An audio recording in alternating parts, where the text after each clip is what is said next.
मेरे प्रिय मित्रों, आइए स्वाध्याय के 43वीं 43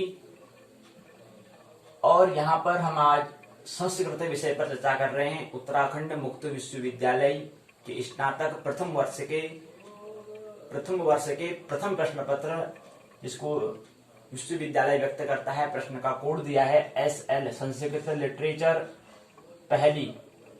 पहला दिवस, प्रथम दिवस में आइए प्रवेश करें। और साथ ही साथ कंप्यूटर टेक्नोलॉजी के तृतीय दिवस में आइए प्रवेश करें। जैसा कि हम जानते हैं 25 अक्टूबर 2020 भूमंच ज्योतिष पाठशाला स्वाध्याय के यहाँ पर आज 43वीं 43 पाठशाला, आज की पाठशाला 43वीं 43वीं दिवस की पाठशाला होगी।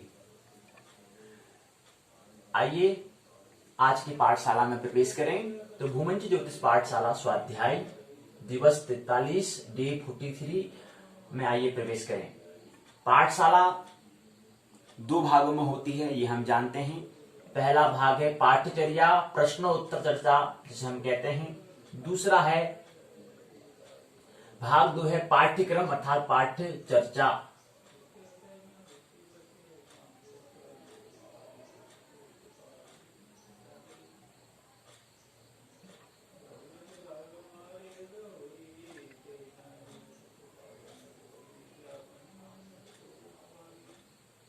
आइए प्रवेश करें आज के पाठशाला में। यहाँ पर देखिए कि हमारे पास दो भाग है। पहले भाग में हम क्या समझेंगे, पहले में हम कंप्यूटर टेक्नोलॉजी को साथ समझने का प्रयास करेंगे। इसके अंतर्गत कुछ यहाँ पर नेट से नेशनल एलिजिबिलिटी टेस्ट अर्थात NTA नेशनल टेस्टिंग एजेंसी, जो NTA NET UGC के संबंधी कुछ यहाँ पर और शिक्षा से संबंधित कुछ सूचना को लेने का प्रयास करेंगे। परीक्षा शिक्षा के बारे में समझने का प्रयास करेंगे। और दूसरा ईमेल के बारे में, इलेक्ट्रॉनिक मेल क्या होता है उसको समझने का प्रयास। फिर तीसरे चरण में जीमेल क्या होता है उसको समझने का प्रयास करेंगे। उसके बाद मीट योर कंप्यूटर, अपने कंप्यूटर को जानने का प्रयास। कंप्यूटर क्या है, लैपटॉप क्या है, what is computer, what is laptop, क्या होता है, इसको समझने का प्रयास यहाँ पर करेंगे पहले भाग 1 में। उसके बाद भाग 2 में हम बात करेंगे यहाँ पर संस्कृत लिटरेचर अर्थात SL 101 पहला जो स्नातक प्रथम वर्ष का जो पहला प्रश्न पत्र है प्रथम वर्ष का, उसका किताब का, उस पुस्तक का नाम विश्वविद्यालय ने दिया है नाटक अलंकार और छंद। नाटक को समझने का प्रयास यहाँ पर करेंगे। आइए पहले भाग में आइए प्रवेश करें। तो सबसे पहले कंप्यूटर टेक्नोलॉजी, हम यहाँ पर आज तृतीय दिवस है, यहाँ पर तृतीय दिवस में डे 3 में प्रवेश करते हैं। संक्षिप्त में परिचय होने का प्रयास संगणक को हम करेंगे। थोड़ा उसको पहले पिछली पाठशाला में थोड़ा समझने का प्रयास करा था, उसी क्रम को हम आज आइए आगे बढ़ाते हैं।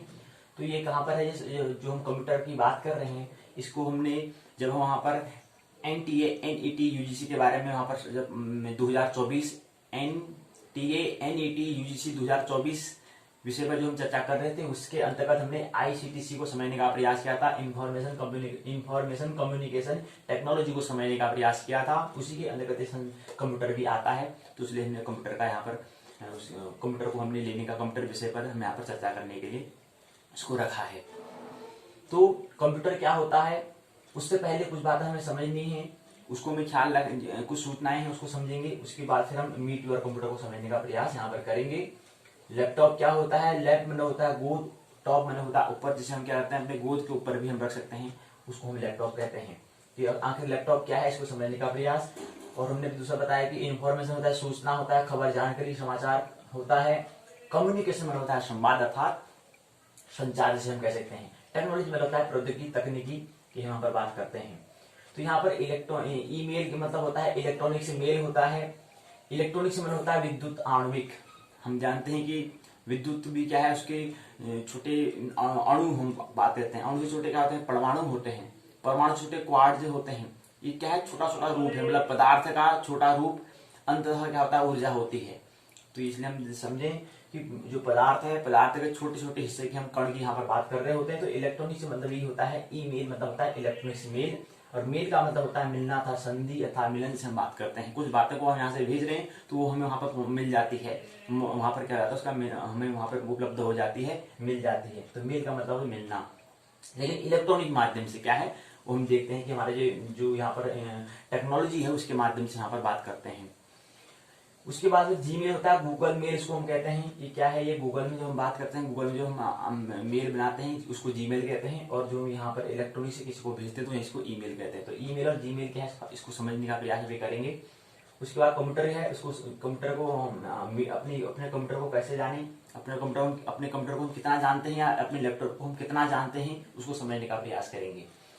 तो कंप्यूटर क्या है ये हमने बात कर ली है। और वो मूलतः यहाँ पर हम क्या करेंगे, विज्ञान अर्थात क्या और कैसे की यहाँ पर हम खोज की हम यहाँ पर बात करेंगे। खोज क्या होगा, विज्ञान होता है क्या, व्हाट और हाउ मतलब कैसे हुआ, इसको खोज होती है। और जहां पर विज्ञान क्या और कैसे की खोज करता है तो ऐसे खोज को हम शोध कहते हैं, रिसर्च कहते हैं। क्या कहते हैं, रिसर्च कहते हैं। इससे पहले पाठशाला हमने समझा था कि यहाँ पर NET UGC 2024 के वहाँ पर जहाँ पर जो पाठ्यक्रम जो वहाँ पर जो कार्यक्रम था उसके अंदर हमने समझने का प्रयास किया था शोध को।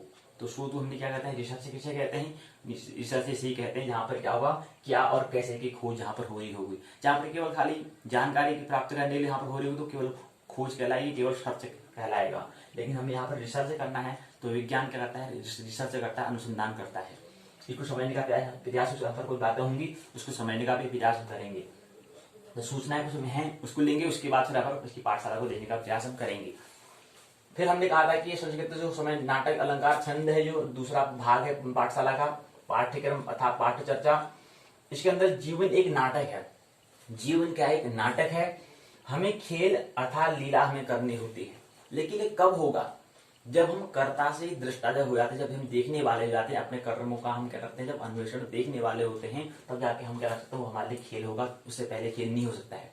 उससे पहले हम कर्ता में उलझेंगे, हमें दुख होगा, हमें सुख होगा, सुख दुख में उलझे रहेंगे, दुख का हम निर्माण कर लेंगे। कोई भी जहां पर सुख वाली चीज है वहां पर दुख को निर्माण हम कर लेंगे। तो जीवन कैसे नाटक होता है इस पर हम यहाँ पर विचार करेंगे। इसी नाटक के अंतर्गत, ड्रामा के अंतर्गत यहाँ पर हम अभिज्ञान शाकुंतलम को लेने का प्रयास करेंगे जो संस्कृत विषय के अंतर्गत आता है। तो अभिज्ञान शाकुंतलम उसके माध्यम से समझने का प्रयास करेंगे। अपने जीवन को भी हमें एक नाटक बनाना है, एक अभिनय बनाना है। कैसे बनेगा उसको समझने का प्रयास अभिज्ञान शाकुंतलम नाटक जो उत्तराखंड मुक्त विश्वविद्यालय का जो पाठ्यक्रम के द्वारा जो पाठ्यक्रम अर्थात सिलेबस है उसके तहत हम समझने का प्रयास करेंगे। आज की पाठशाला में संक्षिप्त में समझेंगे अभिज्ञान शाकुंतलम को, फिर एक क्रम आगे बढ़ता रहेगा। और दूसरा जीवन नाटक कैसे होता है इसको समझने के लिए हम बच्चों से भी सीख ले सकते हैं। छोटे बच्चों से अगर हम कभी पूछते हैं कि आप क्या कर रहे हैं, जब खेल कर रहे होते हैं उसे हम पूछ सकते हैं कि छोटे बच्चे आप अगर पूछें कि आप क्या कर रहे हो तो वो कहेंगे कि हम खेल कर रहे हैं। अर्थात हमने कभी देखा होगा हम राम की कृष्ण की जो खेल करते हैं उस खेल को हम खेल न कहकर लीला कहते हैं। और लीला का मतलब ही होता है खेल, केवल क्या करना, अभिनय करना, कुछ हमें कर्म करना होता है।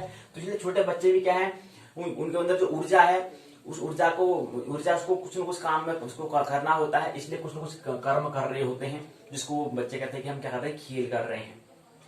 कुछ अभी उनको ज्यादा कुछ विचारशील अभी नहीं बने हैं, निर्विचार की अवस्था में भी पहुंचे नहीं है, अभी विचारहीन की अवस्था में, इसलिए वो खाली बैठ नहीं सकते हैं। कुछ न कुछ उनको काम करना है, कुछ न कुछ ऊर्जा उसको उत्तेजित करती है, उसको कुछ न कुछ कर्म करने के लिए क्या करते हैं, प्रेरणा देती है ऊर्जा, इसलिए कुछ न कुछ काम करते हैं, खेल कुछ न कुछ करते हैं, या कुछ न कुछ गेंद बॉल लेकर के गेंद जो है बल्ला लेकर ही उसको करें, आराम से खेलें, कुछ भी खेल हो सकता है वो। तो क्या है कहने का मतलब वो क्या है, वो मतलब ये है कि जो जीवन ऊर्जा है वो ऊर्जा कुछ हमें प्रेरणा दे रही है, कुछ न कुछ कर्म करने के लिए हमें उत्तेजित कर रही है। तो इसलिए अकर्म बिना कोई रह नहीं सकता, अकर्मण्य कोई हो नहीं सकता है, कर्म करना है। कर्म क्या करने हैं, किस दिशा में करने हैं, कौन से कर्म करने हैं, स्वधर्म जो हमारा है उसे अनुकूल हमें कर्म करने हैं, उसके विपरीत हमें कर्म नहीं करने हैं। जो हमारे अनुकूल, जो हमारे स्वभाव का, जो हमारे नियति के स्वरूप हो, जो उससे संबंधित, जो उसके अनुकूल हो, ऐसे हमें कर्म करने चाहिए। और सज्जन दिशा में विद्युत दिशा में 2 कर्म हो सकते हैं, ये हमें ध्यान रखना चाहिए।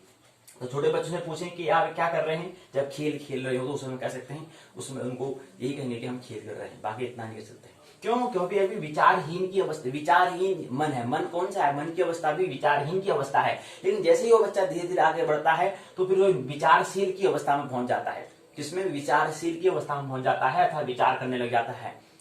अर्थात अर्जुन की अवस्था में, और विचारहीन मतलब दुर्योधन की अवस्था में कर सकते हैं। और अगला क्रम आता है निर्विचार मन, अर्थात फिर निर्विचार निर्मल चित्त की दशा हम कृष्ण की यहाँ पर संकीर्तन कर सकते हैं। कृष्ण का निर्विचार मन हमें होना है, मन को निर्विचार अर्थात मन के पूरे प्रश्नों का गिर जाना क्या कहलाता है, निर्विचार कहलाता है। तो निर्विचार चित्त निर्विचार मन जो है वहां पर हमें पहुंचना होता है। कैसे पहुंचेंगे, तब जाकर जब निर्विचार मन हो जाता है, जब हम अपने कर्म को देखने वाले होते हैं, अपने मन के दृष्टा हो जाते हैं, तब हमारा कर्म जो होगा, जो भी हमारा कृत्य होगा वो क्या होता है, नाटक होता है, केवल एक अभिनय होता है। जैसे हम देखते हैं कि रामलीला में देखते हैं तो जो पात्र होता है, जो अभिनय कर रहा होता है, तो उसमें जब वो अभिनय रोने का अभिनय करेगा तो उसके अंदर से पूरे उसमें डूब नहीं जाता है। वो देखता है कि हाँ यार, अभिनय में केवल राम का अभिनय कर रहा हूँ, उसको पता है कि मैं राम नहीं हूं, मैं केवल राम का अभिनय कर रहा हूँ, ऐसे उसको ख्याल होता है, इसलिए वो रोने का अभिनय करेगा केवल, लेकिन अंतस में उसको लेगा नहीं। ऐसे हमें जीवन रूप में हमें जो हम जीवन में जो हमें कर्म करना है उसमें हमें केवल अभिनय करना है, अंतस से हमें देखना है। हमारा जो आत्मा वो दृष्टा हमें बनी रहेगी कि हम तो केवल देखने वाले हैं, कर्म हम नहीं करते, कर्म हम केवल क्या है, देख, हमारा स्वभाव क्या है, दृष्टा होना है। तो ऐसे ही उस अभिनय से हमें, जो अभिनय कर रहा है उसको पता है नहीं पता है, उसकी रोग, वो उसकी चिकित्सा वो जाने, लेकिन हमें अपने जीवन में जानना जरूरी है कि हम क्या अपने जीवन को अभिनय बना रहे हैं या नहीं बना रहे हैं, या केवल उसकी कर्ता में उलझ जा रहे हैं, दुख का निर्माण सृजन कर रहे हैं। तो एक अभिनय जीवन कैसे हो, इसको समझने का प्रयास हम करेंगे। आज से हम नया विषय क्या है, संस्कृत विषय पर हम चर्चा करेंगे। संस्कृत को समझने के लिए हम एक संस्कृत 2-3 बातें हमें समझें। संस्कृत होता है एक संस्कार होता है, एक संस्कृति होता है, एक प्रकृति होता है। तो संस्कृत कृति जो पीछे लगा है, संस्कृत में कृति, संस्कार में कार, संस्कृति में जो है संस्कृत और संस्कृति, कृत और कृति, कार और कृति, ये क्या है, इसको हम क्या कहते हैं, विज्ञान हम कह सकते हैं। ये क्या है, कृत कार और कृति क्या कहलाती है, कृत कार और कृति क्या है, विज्ञान के ताल पर यहाँ पर बात होती है। अर्थात और यहाँ पर जो दोनों का योग हो जाता है, संस्कृति हम कला को कहते हैं और प्रकृति हम धर्म को कहते हैं, ये हमें स्मरण रहना चाहिए। प्रकृति अर्थात धर्म को, संस्कृति अर्थात कला को, और कृत अर्थात कृति अर्थात कार अर्थात विज्ञान को हम कहते हैं। तो विज्ञान, धर्म और कला को हमें समझना है। तो इसलिए संस्कृत शब्द जो विषय हम वहां पर ले रहे हैं, तो इसका मतलब होता है कला और विज्ञान, आर्ट्स और साइंस को हम समझने का प्रयास यहाँ पर करेंगे। और आज की वार्ता में हम नाटक की बात करेंगे, ड्रामा की बात करेंगे। तो यहाँ पर हमें नाटक के लिए हमें दो पात्र मुख्य होते हैं, एक नाटक करने वाला एक नायक और एक नायिका, एक हीरो एक हीरोइन की बड़ी भूमिका होती है। तो जो और हीरो यहाँ पर जो हम बात कर रहे हैं अर्थात विज्ञान की हम यहाँ पर बात कर रहे हैं, इसको दोनों तल से हमें लेना है। हम बात क्या कर रहे हैं, हम बात तो ब्रह्म की ओर हम इशारा करने के, हम वहां पर इशारा हमें क्या मिलना है, प्रकृति के तल पर ब्रह्म की ओर हमें कुछ संकेत हमें लेने हैं। इसलिए यहाँ पर कह रहे हैं कि नायक और नायिका, नायक का मतलब यहाँ पर विज्ञान की हम यहाँ पर बात कर रहे हैं, नायिका का मतलब यहाँ पर धर्म की हम यहाँ पर बात कर रहे हैं। तो हमें ड्रामा नाटक करने के लिए, अभिनय करने के लिए हमें दो चीज की आवश्यकता होती है, एक नायक और एक नायिका की आवश्यकता होती है। दो प्रमुख पात्र होते हैं, अर्थात विज्ञान की, साइंस की, अर्थात नायिका अर्थात धर्म की अर्थात रिलीजन की हमें आवश्यकता होती है। और दूसरा अभिनेता अभिनेत्री, मतलब उसको नायक को हम अभिनेता भी कहते हैं, नायिका को अभिनेत्री भी कहते हैं, और अभिनेता को महावीर भी हम उसको कह सकते हैं, हीरो उसको हम कह सकते हैं, और एक हीरो एक हीरोइन हम इसको कहते हैं। बाकी एक बात और है, यहाँ पर हमने कहा था कि मंच यहाँ पर हम बात कर रहे हैं, क्योंकि नाटक के लिए तीसरे एक अवस्था में एक चीज और हमें आवश्यकता होती है, मंच की हमें आवश्यकता होती है, स्टेडियम की हमें आवश्यकता होती है, स्टेज की हमें आवश्यकता होती है। तो उसके लिए हमने कहा कि पृथ्वी क्या एक स्टेज है, या हम कह सकते हैं कि हमारा ये जीवन जो हमें मिला है, जो हमारा शरीर क्या है, ये कि हमारा एक मंच का कार्य करेगा। तो इसलिए हम कह सकते हैं, इसलिए हमने यहाँ पर एक भूमंच ज्योतिष पाठशाला का, इसका भी हमने एक जो हमने यहाँ पर बहुत ज्यादा शोध किया, तो इस हिसाब से हमने यहाँ पर इसका नामकरण भूमंच से हमने करा। तो हमने भूमि क्या है, हमारे एक मंच का, एक स्टेज का, एक स्टेडियम का काम कर रही है, जहाँ पर हमें हम अभिनय कर सकते हैं, जहाँ पर अपना नाटक कर सकते हैं।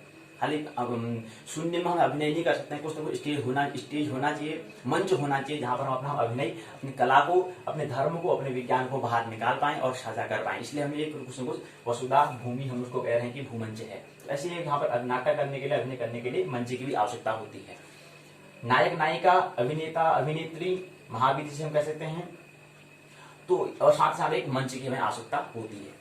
और प्रसारण बीजेपी स्वाध्याय यूट्यूब द्वारा पर इसका प्रसारण किया जा रहा है, आप सीधे प्रसारण आप देख सकते हैं। और उसका प्रस्तुति है भूमंच ज्योतिष पाठशाला, बीजेपी के संस्था के द्वारा प्रस्तुति की जा रही है। प्रस्तुतकर्ता ज्योतिर्मयी और ध्येय है ज्योतिर्गमयी। कैसे हम प्रकाशमान, कैसे हम प्रकाशित और स्टार कैसे बने, वहां पर कैसे हम ज्योतिर्मय बने, कैसे हम सूर्य बने, इसको यहाँ पर इसका ध्येय ऐसा है, मिशन ये है। और ज्योतिर्मय हेम चतुर्वेद प्रसारण और 25 अक्टूबर 2020 की है। तो आइए आज के हम पहले भाग 1 में प्रयास करें, आइए पाठशाला में प्रवेश करें। भाग 1 में, पाठशाला के भाग 1 में आइए प्रवेश करें। तो सबसे पहले है शिक्षा बजट में शीर्ष राज्य। शिक्षा बजट में शीर्ष राज्य, विभिन्न राज्य शिक्षा व्यवस्था दुरुस्त करने के लिए कुल बजट का एक हिस्सा प्रति वर्ष प्रस्तावित करते हैं। वर्ष 18-19 में 2018-2019 में इस मामले में दिल्ली शीर्ष पर रही।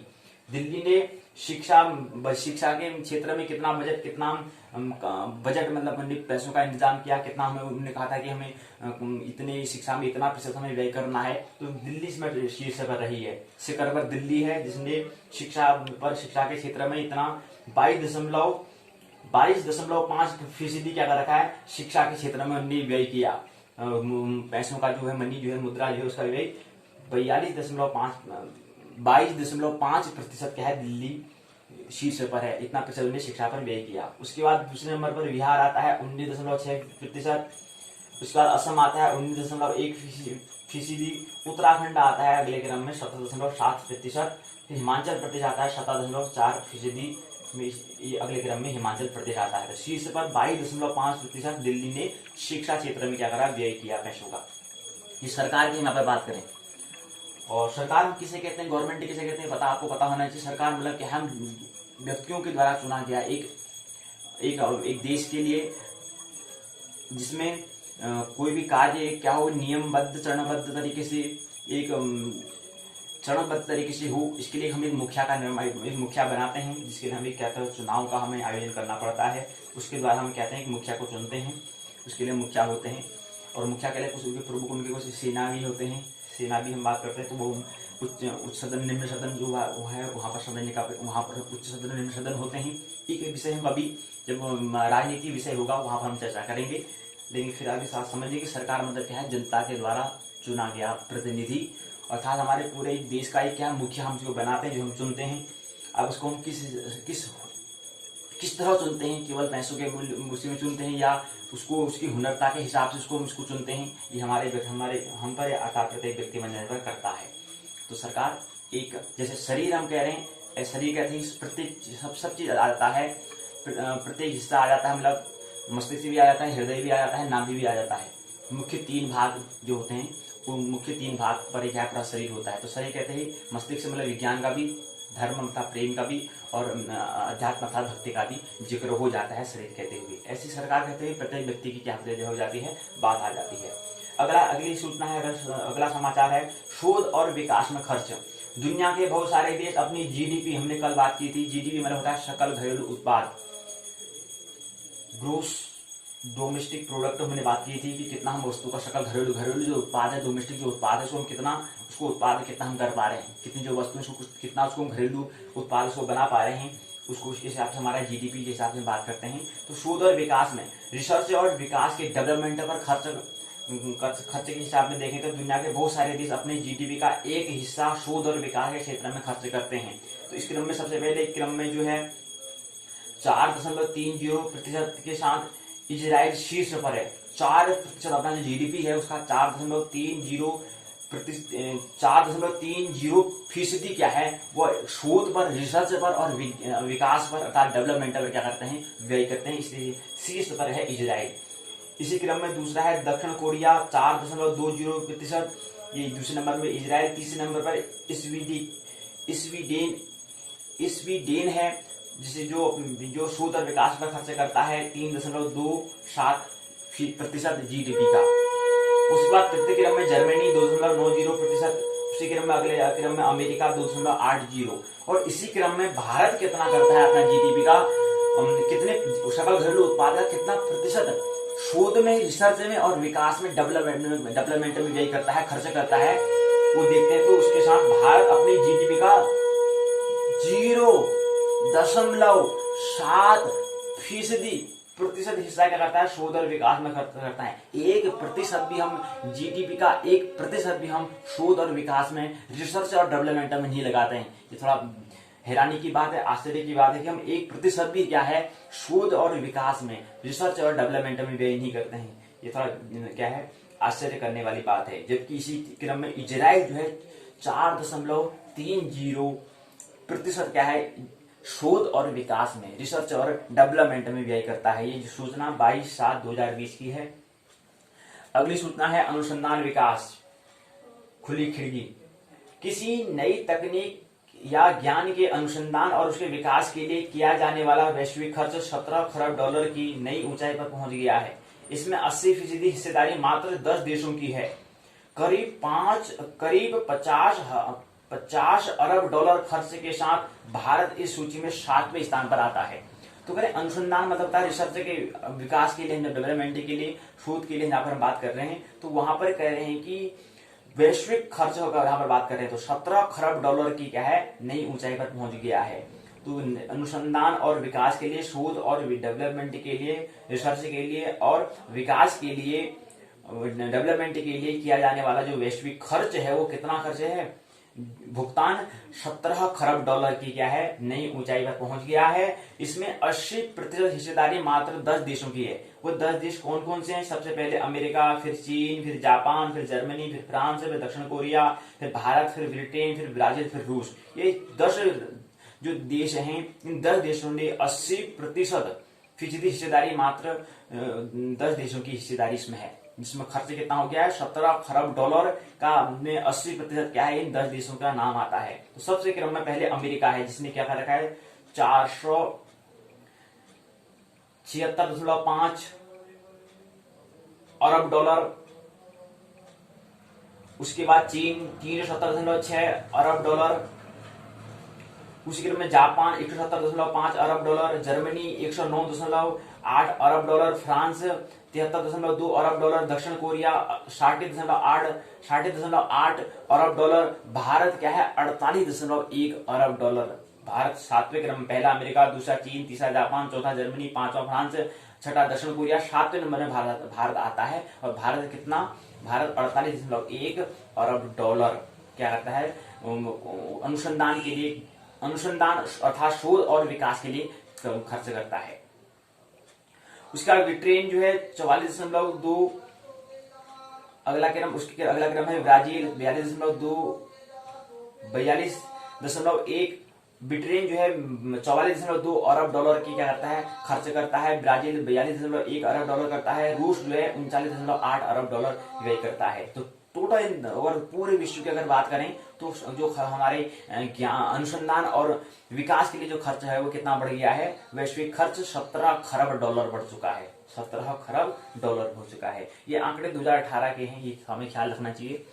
उसके बाद 17/9/2018 की बात है। उसके बाद यूजीसी नेट परीक्षा का रिजल्ट जारी हुआ है, जिसमें क्या है ये सूचना भी, जिसमें क्या है कि 52,872 लोग, जिसमें से यूजीसी नेट के लिए आवेदन किए थे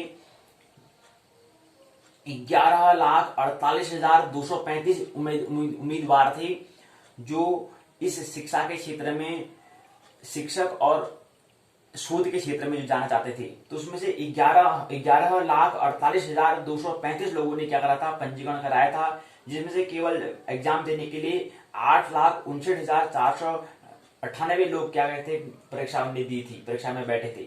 केवल जिसमें क्या है प्रोफेसर और जीआरएफ के लिए केवल क्या है 55,872 लोग क्या हुए, सफल हुए। 11,48,235 में से तो पंजीकरण किया था, उसको आवेदन किया था, लेकिन उसमें से परीक्षा देने के लिए 8,59,498 लोग क्या करते, 8,59,498 लोगों ने क्या दिया, परीक्षा दी। और जिसमें सफल कितने हुए, केवल 6.5% लोग ही सफल हुए। 6.5% कितना होता है, अगर हम 8,59,498 अगर 6.5% अगर निकाले, 6.5% अगर निकालते हैं तो आता है 55,872 लोग क्या हुए, सफल हुए इसमें। और जिसमें केवल जेआरएफ के लिए, जूनियर रिसर्च फेलोशिप के लिए केवल 3,929 लोग सफल हुए।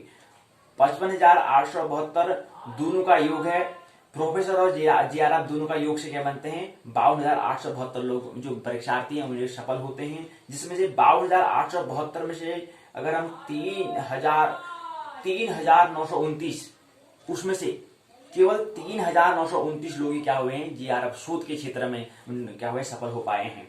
तो योग्य उम्मीदवार को जल्द रोजगार मिल सके, इसके लिए 3 सप्ताह के रिकॉर्ड समय में यह रिजल्ट जारी किया है। रिजल्ट में सटीकता लाने के लिए प्रश्न पत्र की कुंजी पहले ही वेबसाइट पर प्रदर्शित की जा चुकी है और देश भर में 81 शहरों में 84 विषयों पर आयोजित की गई थी। ये थोड़ा हमें समझना है। तो क्या है, जहां पर 11 लाख आवेदन कर रहे हैं, 11 लाख करीब 11.5 लाख आवेदन कर रहे हैं, आवेदन करने वाले विद्यार्थी हैं, शिक्षार्थी हैं, और जिसमें जा केवल 8.5 लाख करीब वहां पर परीक्षा देने जा रहे हैं, और जिसमें से केवल सफल जो व्यक्ति जा रहे हैं, केवल प्रोफेसर और जेआरएफ के लिए केवल सफल व्यक्ति क्या है, केवल 6.5%, 6.5% लोग क्या सफल हो पा रहे हैं। बड़ी चिंता की बात है कि ऐसा क्या है। तो इसलिए मैं शोध करना चाहिए कि आगे उच्च शिक्षा में प्रत्येक युवाओं का योगदान क्यों नहीं हो पा रहा है, इस पर हमें विचार करना चाहिए। तो केवल 6.5% लोग क्या में सफल हो पाए हैं, और उसमें से भी केवल शोध के लिए केवल 3,929 लोग सफल हो पाए हैं। तो इस बार चिंता की बात है कि युवाओं को बढ़ चढ़कर भाग लेना चाहिए। उसके बाद अगली सूचना है, स्पेस फोर्स तैयार कर रहा है अमेरिका। 803 अमेरिकी उपग्रह, सैटेलाइट जो हम उपग्रह कह रहे हैं, तो उसमें अमेरिका के कितने हैं सैटेलाइट, उपग्रह कितने हैं, अमेरिका कितने उपग्रह भेज चुका है अंतरिक्ष में, तो वह है 803 उपग्रह अमेरिकी उपग्रह हैं। चीन कितना भेज चुका है, चीन 204, रूस कितना भेज चुका है, रूस 142 उपग्रह भेज चुका है। तो स्पेस फोर्स तैयार कर रहा है अमेरिका। अमेरिकी राष्ट्रपति डोनाल्ड ट्रंप ने रूस और चीन से बढ़ती प्रतिस्पर्धा और खतरे की वजह बताते हुए अमेरिकी सेना में स्पेस फोर्स की तैनाती की घोषणा की थी। अब इसकी तैयारी एक कदम और आगे बढ़ते जाते हुए उन्होंने इस सेना के लोगों के चयन में अमेरिकियों की राय मांगी है। यह अमेरिकी सेना की छठी शाखा हो गई। 2020 तक औपचारिक रूप से यह सेना की अंग बनेगी। अंतरिक्ष में अगले विश्व युद्ध होने की आशंका के मद्देनजर अमेरिका की तैयारियां जोरों पर है। दुनिया में अब तक सिर्फ रूस के पास स्पेस फोर्स थी, जो 1992 से 1997 और 2001 से 2011 में सक्रिय रही।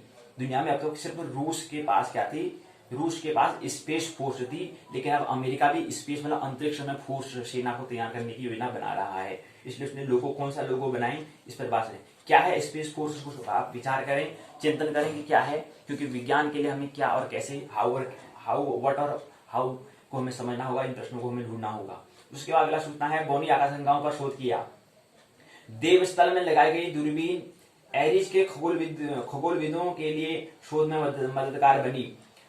नैनीताल आर्यभट्ट प्रेक्षण विज्ञान शोध संस्थान एरिज के 2 खगोल वैज्ञानिकों ने देवस्थल में लगाई गई 2 उच्च क्षमता वाली दूरबीनों से अत्यधिक सूक्ष्म आकाश गंगाओं का अवलोकन किया। एरिज के खगोल वैज्ञानिक डॉक्टर अमितेश तोमर और उनके पूर्व छात्र डॉक्टर सुमित जायसवाल ने बताया कि ब्रह्मांड में छोटी बड़ी कई आकाश गंगाएं हैं। कई आकाश गंगाएं दूधिया मिल्की वे में मौजूद आकाश गंगा की तुलना में 100 गुना तक छोटी हैं। इस कारण इन्हें हम बौनी आकाश गंगा भी कहते हैं। बौनी आकाश गंगाएं मंद गति से तारों का निर्माण करती हैं। बताया कि उन्होंने देवस्थल में लगी 1.3 मीटर व्यास की देवस्थल फास्ट और ऑप्टिकल टेलीस्कोप और giant metre wave radio telescope से ऐसी कई आकाश गंगाओं को देखकर उनका अध्ययन किया। डॉक्टर तोमर ने आयनित हाइड्रोजन से निकलने वाली ऑप्टिकल लाइन विकिरण का पता लगाने में संवेदनशील ऑप्टिकल वेवलेंथ पर अध्ययन किया, जबकि डॉक्टर जायसवाल ने दूरबीन की 45 मीटर व्यास की 30 डिश के माध्यम से आकाश गंगा में तटस्थ हाइड्रोजन से 4420.40 मेगाहर्ट्ज पर आने वाले वर्णक्रमीय रेखा विकिरण के माध्यम से तीव्र इंटरफेरोमेट्रिक छवियों का निर्माण कर अवलोकन किया। इन छवियों से यह संकेत मिले कि इन आकाश गंगाओं में हाइड्रोजन बहुत विक्षुब्ध या बाधित है। जहां आकाश गंगाओं की कक्षाओं में हाइड्रोजन का लगभग समान वितरण मिलता है, वहीं इन बौनी आकाश गंगाओं में हाइड्रोजन अनियमित पाया जाता है। बताया कि 2 आकाश गंगाओं के बीच टकराव से आकाश गंगाओं में तेजी से तारे का क्या होता है, निर्माण होता है। तो तारे कैसे बनते हैं, ये हमें समझना चाहिए। स्टार कैसे बनना है, और हमने कहा था कि ज्योतिर्मय की यात्रा ध्येय क्या है, भूमंजी ज्योतिष पाठशाला का ध्येय ज्योतिर्गमय ज्योतिर्मय प्रकाश की ओर यात्रा करनी है। ऐसे यहाँ पर तारे का निर्माण कैसे होता है, स्टार का, में सूर्य का कैसे निर्माण होता है, इसको समझने का प्रयास यहाँ पर करें कि दो आकाश गंगाओं के बीच टकराव से आकाश गंगाओं में तेजी से तारे का क्या होता है, निर्माण होता है, निर्माण शुरू होता है। 13 आकाश गंगाओं की तस्वीर के साथ इस शोध के निष्कर्ष रॉयल एस्ट्रोनॉमिकल सोसाइटी की monthly notices of royal astronomical society पत्रिका के आगामी अंक में क्या होगा, प्रकाशित होंगे। तो ये बोनी आकाश गंगाओं पर शोध किया। देवस्थल में लगाई गई दूरबीनें एरिज के खगोलविदों के लिए शोध में क्या हो रही है, मददगार बनी, ये सूचना हमें मिलती है। इसी क्रम में एक चीज और समझें कि जब हमने कहा था कि अगर एनटीए, एनईटी, यूजीसी जो एनटीए एग्जाम कराता है, परीक्षा कराता है, अगर उसमें अगर हम सफल हो जाते हैं तो उसके बाद जो फिलोसफी जो अनुदान मिलता है वो कितना मिलता है, वो अनुदान 3 वर्ष के लिए अनुदान मिलता है। तो वो मिलता है 11,64,000 रुपए का क्या मिलता है, अनुदान मिलता है 3 साल के लिए। 1 + 2, 1 साल आपको क्या मिलेगा, 31,000 प्रति माह मिलेगा। दूसरे 2 साल में आपको 35,000 रुपये आपको प्रति माह मिलेगा। तो 31 और 35 मिलाकर क्या होता है, प्रति माह आपको मिलेगा। तो इस हिसाब से 11,64,000 रुपये, करीब 12 लाख रुपए का अनुदान विश्वविद्यालय अनुदान आयोग करता है, जो क्या है, परीक्षा में जो सफल होते हैं। अभी हमने कहा था 3,000 से कुछ 3,000 4,000 करीब जो व्यक्ति जो शोध के क्षेत्र में जो सफल हो पाए हैं, तो उनको योगदान कितना मिलता है, एक व्यक्ति को 3 साल के लिए 11 से 12 लाख का क्या मिलता है, पैकेज मिलता है, वार्षिक पैकेज मिलता है 3 साल के लिए। इसका अगर हिसाब करते हैं तो 1 साल क्या होगा 31 और 2 साल क्या होगा 35,000 प्रति माह रुपये मिलेगा। तो इस हिसाब से हमें समझे तो 31 गुणा 12 3,72,000 रुपये होता है। इसी प्रकार 2 साल में 3,72,000 रुपये हो जाएगा। तो इन दोनों का योग होता है 7,44,000 रुपये हो जाएगा। उसी के बाद फिर क्या होगा, 2 महीने में 31 और तीसरे साल में 35,000 रुपये। इसको समझें, 2 साल आपको 31,000 रुपये प्रति माह मिलेगा, लेकिन तृतीय वर्ष में आपको 35,000 रुपये प्रति माह मिलेगा। तो इसलिए पहले वर्ष में आपके अगर वार्षिक आय हो जाएगी तो हो जाएगी आपकी 3,72,000 रुपये प्रति वर्ष आपको पहले वर्ष में। दूसरे वर्ष में भी 3,72,000 रुपये हो जाएगा। तृतीय और दोनों का योग करेंगे तो 2 वर्ष में 7,44,000 रुपये हो जाएगा। और जबकि चौथे वर्ष में क्या होता है, 4,20,000 रुपये होता है, और पहले और दूसरे में 7,44,000 रुपये होता है। तो 7,44,000 में 4,20,000 को अगर जोड़ते हैं तो 11,64,000 रुपये हो जाता है। तो करीब 12 लाख रुपए करीब 3 साल के लिए अनुदान विश्वविद्यालय अनुदान आयोग देता है। तो इसलिए समझे शोध के क्षेत्र में क्या हो, बढ़ चढ़कर भाग लेना चाहिए, ये हमें समझ में बात आती है। ऑल इंडिया रैंकिंग 29 थी, जिसको ये अनुदान मिला है, जिस व्यक्ति को अनुदान मिला है उसको इसकी ऑल इंडिया रैंकिंग जो थी 29वीं थी, 29वें नंबर में वही आया। जो व्यक्ति जो विद्यार्थी था वो कितने नंबर में आया था, ऑल इंडिया में 29वें नंबर में आया था। उसको मिला था 11,64,000 रुपए की छात्रवृत्ति अर्थात पैकेज मिला था, तो फिलोसफी मिली थी। तो ये पैकेज मिला था, एक मुश्त क्या मिला था, पैसा मिला था।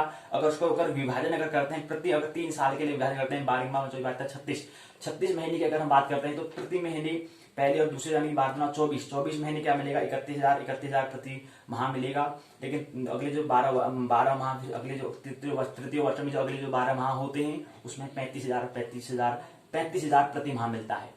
तो पूरा एक साथ अगर तीनों का योग जोड़ता है तो वो कितना बनता है, 11,64,000 रुपये मिलता है। और ऑल इंडिया में रैंकिंग उसकी 29वीं थी, ये हमें सुना रहना चाहिए। अगली सूचना है कि हमें विज्ञान के क्षेत्र में अगर हमें खोज शोध करना होता है तो उसके लिए प्रश्न होता है हु, कौन, अर्थाकर्ता हमें मालूम करना होता है, व्हाट मैंने क्या हमें प्रश्न पूछना होता है कि आखिर है क्या, और उसके बाद वाई, क्यों, हाउ, कैसे, ये हमें 2 महत्वपूर्ण कुछ बातें होती हैं हमें प्रश्न करनी चाहिए। कहने का मतलब है जो अंग्रेजी की कभी पाठशाला होगी वहां पर हम समझने का प्रयास करेंगे। WH फैमिली क्या होती है इसको समझने का प्रयास हम करेंगे। तो वहां पर WH फैमिली को समझेंगे तो वहां पर समझ में आएगा कि प्रश्न कितने प्रकार से प्रश्न पूछे जा सकते हैं, कितने प्रकार से प्रश्न हो सकते हैं, इसको समझने का प्रयास हम करेंगे।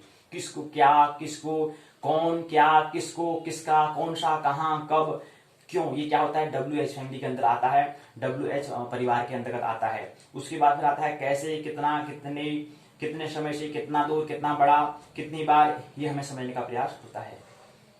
सुनहु तात माया कृत गुण अरु दोष अनेक, गुण यह उभय न देखियो, देखियो सो अविवेक।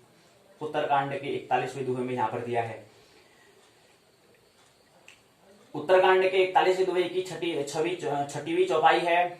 अस विचारी जे परम सयाने, भजहि मोहि संतृत दुख जाने। तो 7वीं चौपाई है। त्याग ही कर्म शुभदायक, भजहि मोहि सुर नर मुनि नायक। तो यहाँ पर नाटक में नायक की बड़ी भूमिका है, हीरो की बड़ी भूमिका है, इसलिए नायक हमें बनना है और अपना अभिनय केवल हमें करना है। कैसे जीवन अभिनय पूर्ण हो, इस पर हम विचार हमें करना है। अगला ट्रेनिंग प्रशिक्षण की हमने बात की थी। यहाँ पर हल्द्वानी को समझने का प्रयास हमने किया था। हल्द्वानी क्षेत्र के बारे में हमने समझने का प्रयास, शाटी क्षेत्र को हमने लेने का प्रयास किया था। ये हमने रानीबाग, काठगोदाम, डम्बरडुंगा, हरीशपुर, कंडल, आवास विकास, पॉलिसीट, सुभाष नगर, गोविंदपुरा, भुट्टियापड़ा, मंगोरापुर, जगदम्बा,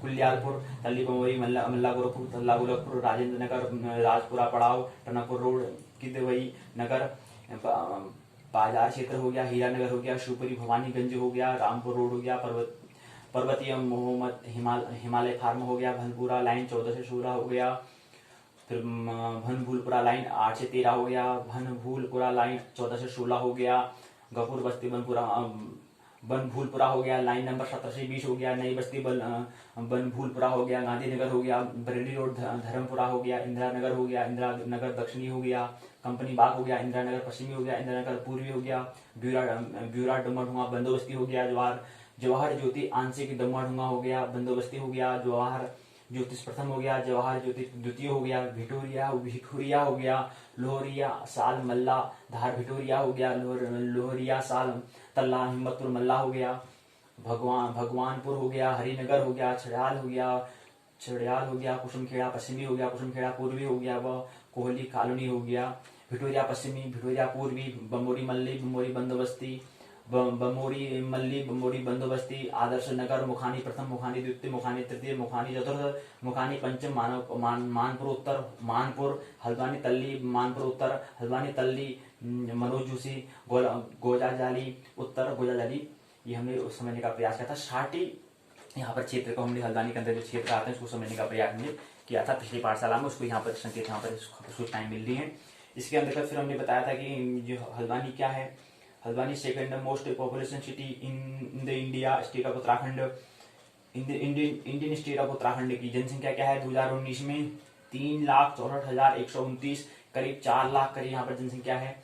लेकिन यहाँ पर कह रहे हैं कि जनसंख्या 10,32,095 यहाँ पर जनसंख्या है, ये हम कहते हैं नई करंट उसके हिसाब से बता रहे हैं। लेकिन वैसे जनसंख्या 2019 में क्या थी 3,64,129, करीब 4 लाख क्या थी जनसंख्या है। कहाँ पर हल्द्वानी में, हल्द्वानी क्षेत्र में, हल्द्वानी विकास खंड में। कंट्री इंडिया की स्टेट उत्तराखंड हो गया, डिस्ट्रिक्ट नैनीताल हो गया। फाउंडेट में हल्द्वानी का निर्माण, हल्द्वानी का अस्तित्व में आया था 1834 में आया था, 19वीं शताब्दी में आया था।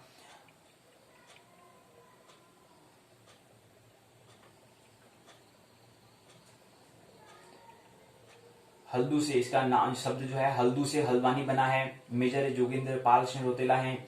और उसके बाद यहाँ पर एरिया कितना है 44.11 वर्ग किलोमीटर है, अर्थात 17.30 स्क्वायर मील है।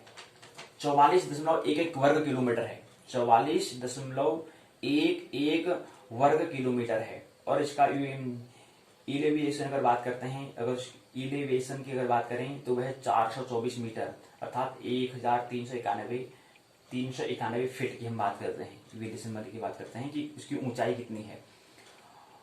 पॉपुलेशन 2011 में था 1,56,058 था। और एस्टिमेट हो गया 2019 में 2,75,000 हो गया। डेंसिटी जो घनत्व जो है क्या है 3,500 वर्ग किलोमीटर है, अर्थात 9,200 क्या है स्क्वायर मील है। इसकी लैंग्वेज जहाँ पर हम बात करते हैं हिंदी है, कुमाऊनी है, और फिर टाइम जोन हम बात हैं यूटीसी, धन 3.50, IST होता है, पिन होता है 2639, टेलीफोन कोड होता है धन 915946। गाड़ी का जो रजिस्ट्रेशन अगर होता है तो उसका UK 04 से होता है। वेबसाइट हो गया नगर निगम हल्द्वानी हो गया, तो नगर निगम हल्द्वानी.in, ये क्या है इसका वेबसाइट है। तो संक्षिप्त में अपना क्षेत्र के बारे में पता होना चाहिए। इसी क्रम में आगे बताया था कि 1911 में 2011 में ये था, तो 1901 में 7,498 लोग थे, लेकिन अब क्या है 2011 में 2,01,461 लोग हैं। ये हमने समझने का प्रयास किया, ये सूचना है, इसको समझे कुछ। प्राइमरी स्कूल क्या है, primary school 73, middle school 25, secondary school 25, senior secondary school 25, तो मिडिल सेकेंडरी और सीनियर सेकेंडरी 25 25 75 ये हैं, और प्राइमरी स्कूल 73 हैं। तो कुल मिला के 198 क्या हैं एजुकेशन इंस्टीट्यूट हैं 2011 तक। 140 विषय कोर्स की बात कर रहे थे। हिंदू के लिए 60, हिंदू धर्म जो है 60.84, इस्लाम के लिए 35.89% लोग मानते हैं, सिख को 2.19 मानते हैं, जैन को 0.09 मानते हैं, बुद्ध को 0.09 मानते हैं, अदर को 0.01 मानते हैं, और क्रिश्चियन को 0.08 लोग क्या मानते हैं, धर्म को मानते हैं, ये दिया हुआ है। तो 7 धर्म मुख्य होते हैं। उसके बाद है उच्च शिक्षा में 2035 तक उच्च शिक्षा में नामांकन का लक्ष्य 50% होगा। जो अभी 22-24 है वो बाद में बढ़कर 50% लोग क्या होंगे, उसमें क्या करेंगे, उच्च शिक्षा में अपना योगदान देंगे। तो केंद्रीय शिक्षा मंत्री ने कहा कि उच्च शिक्षण संस्थान में 3.5 करोड़ नई सीटें जोड़ी जाएंगी। छठी से ही AI आधारित शिक्षा होगी। यहाँ पर बताने का प्रयास करते हैं केंद्रीय शिक्षा मंत्री।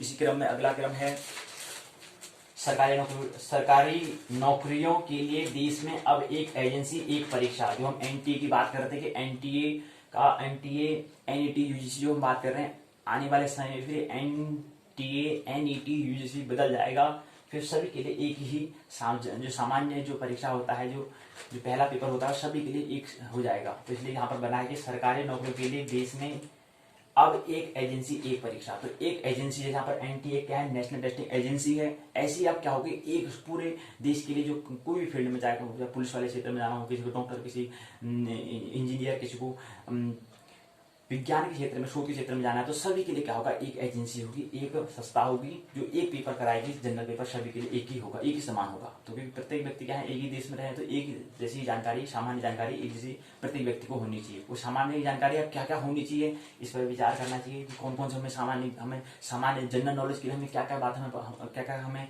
आना चाहिए, क्या क्या हमारी तैयारी होनी चाहिए, कौन कौन सी हमें जानकारी होनी चाहिए, किसी का हमें जानकारी, किसी इंफॉर्मेशन हमें होनी चाहिए, खबर होनी चाहिए, न्यूज हमें होनी चाहिए। तो वो कौन कौन से होते हैं, इस पर विचार करेंगे, शोध करेंगे।